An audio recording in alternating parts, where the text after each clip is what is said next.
friends, welcome back to our channel Rimika's Diary. நம்ம வந்து இன்னைக்கு தீபாவளி ஸ்பெஷல் ரெசிபியா ஓமப்பொடி எப்படி செய்கிறது அப்படின்றத இந்த வீடியோவில் நம்ம பார்க்க போகிறோம். ஓமப்பொடி எப்படி கிறிஸ்பி அண்ட் டேஸ்டியாக செய்கிறது அப்படின்றத இந்த வீடியோவில் நான் ஷேர் பண்ணியிருக்கிறேன். ஸோ வீடியோவை ஸ்கிப் பண்ணாமல் பாருங்கள். நம்ம சேனலில் ஃபஸ்ட் டைம் பார்க்குறீங்கன்னா கண்டிப்பாக சப்ஸ்கிரைப் பண்ணுங்கள். ஆல்ரெடி சப்ஸ்கிரைப் பண்ணி சப்போர்ட் பண்ணிட்டு இருக்கிற நம்ம ஃப்ரெண்ட்ஸ் எல்லாருக்குமே ரொம்ப ரொம்ப தேங்க்ஸ். ஓகே ஃப்ரெண்ட்ஸ், நம்ம இப்போ குயிக்காக ரெசிபிக்குள்ளே போயிடலாம். ஒரு மிக்சர் ஜார் எடுத்துக்கோங்க. அதில் வந்து ஓமம் ஒரே ஒரு டீஸ்பூன் ஆட் பண்ணிக்கோங்க. ஊற வச்சு நம்ம சேர்த்துக்கலாம், இல்லை நம்ம வந்து ட்ரையாகவும் சேர்த்துக்கலாம். இதை வந்து நல்லா அரைச்சிட்டு எடுத்துகிட்டு வந்துடலாம். இப்போது இதில் வந்து ஒரு 1/4 கப் தண்ணி சேர்த்துட்டு திருப்பியும் நல்லா அரைச்சி எடுத்துகிட்டு வந்துடலாம். நெக்ஸ்ட்டு இந்த மாதிரி ஒரு ஸ்ட்ரைனர் யூஸ் பண்ணி நம்ம ஓமம் எக்ஸ்ட்ராக்டை பிரித்து எடுத்துக்கலாம்.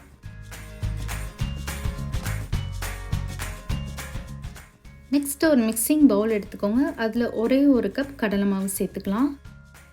சேர்த்துட்டு ஒரு 1/4 கப் அளவுக்கு அரிசி மாவு,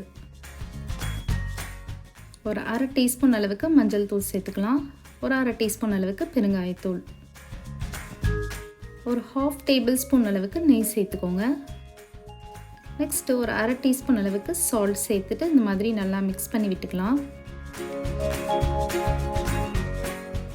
இப்போது நம்ம அந்த ஓமம் எக்ஸ்ட்ராக்ட் எடுத்து வச்சுருக்கோம் இல்லையா, இதுதான் நம்மளோட ஹீரோ ஆஃப் த ரெசிபினே சொல்லலாம். இதை கொஞ்சம் கொஞ்சமாக மாவில் சேர்த்து நல்லா மிக்ஸ் பண்ணி விட்டுக்கலாம். எக்ஸ்ட்ரா தண்ணி வேணும்னாலும் நம்ம சேர்த்துக்கலாம், பட் கொஞ்சம் கொஞ்சமாக சேர்த்துக்கோங்க. இந்த அளவுக்கு ஒரு பர்ஃபெக்ட் கன்சிஸ்டன்சி வர அளவுக்கு சேர்த்துக்கோங்க. நெக்ஸ்ட்டு நம்ம இடியாப்பம் புளிவோம் இல்லையா, அந்த அச்சையை நம்ம யூஸ் பண்ணிக்கலாம். உள்ளே கொஞ்சம் ஆயில் அப்ளை பண்ணிவிட்டு நீங்கள் மாவு சேர்த்துக்கோங்க. அப்போ தான் நமக்கு ஈஸியாக புளிய வரும், இல்லைன்னா ரொம்பவே டைட்டாக இருக்கும். அதே மாதிரி இன்னொரு முக்கியமான டிப் என்னென்னா, அந்த நம்ம இடியாப்பம் புளியறதுக்குள்ளே ஃபுல்லாக மாவை வந்து ஃபில் பண்ணக்கூடாது. நம்ம முறுக்கு இதெல்லாம் செய்வோம் இல்லையா, அது மாதிரி பண்ணக்கூடாது. கொஞ்சம் கொஞ்சமாக தான் நம்ம மாவு சேர்த்துக்கணும், இல்லைன்னா நமக்கு புளியறதுக்கு ரொம்பவே கஷ்டமாக இருக்கும். எண்ணெய் காஞ்சதுக்கப்புறமா இந்த மாதிரி நீங்கள் மெல்ல புளிய ஆரம்பிச்சிடலாம். இது வந்து ரொம்பவே சீக்கிரமாக வந்து வெந்துடும். அந்த கலர் சேஞ்ச் ஆகிறதுக்குள்ளே நம்ம எடுத்துடணும், இல்லைன்னா கருகின மாதிரி ஆயிரும். அந்த எல்லோயிஷ் கலர் வந்தோடனேயுமே நம்ம எடுத்துடணும். ஒரு 2-3 மினிட்ஸ்லேயே நமக்கு வந்துடும்.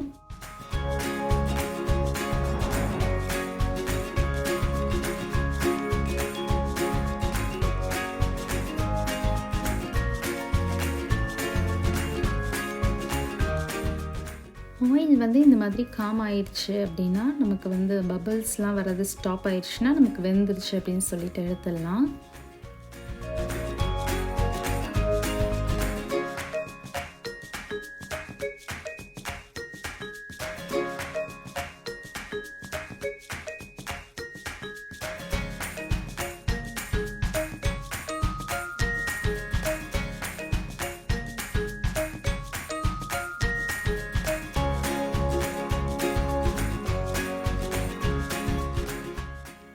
ஃபைனலாக கொஞ்சம் கருவேப்பிலை மட்டும் போட்டு ரோஸ்ட் பண்ணிவிட்டு நம்ம ஓமப்பொடியோடு ஆட் பண்ணோன்னா ரொம்பவே வந்து கிறிஸ்பி அண்ட் டேஸ்டி, அந்த ஃப்ளேவரும் சேர்த்து ரொம்பவே வந்து நல்லாயிருக்கும்.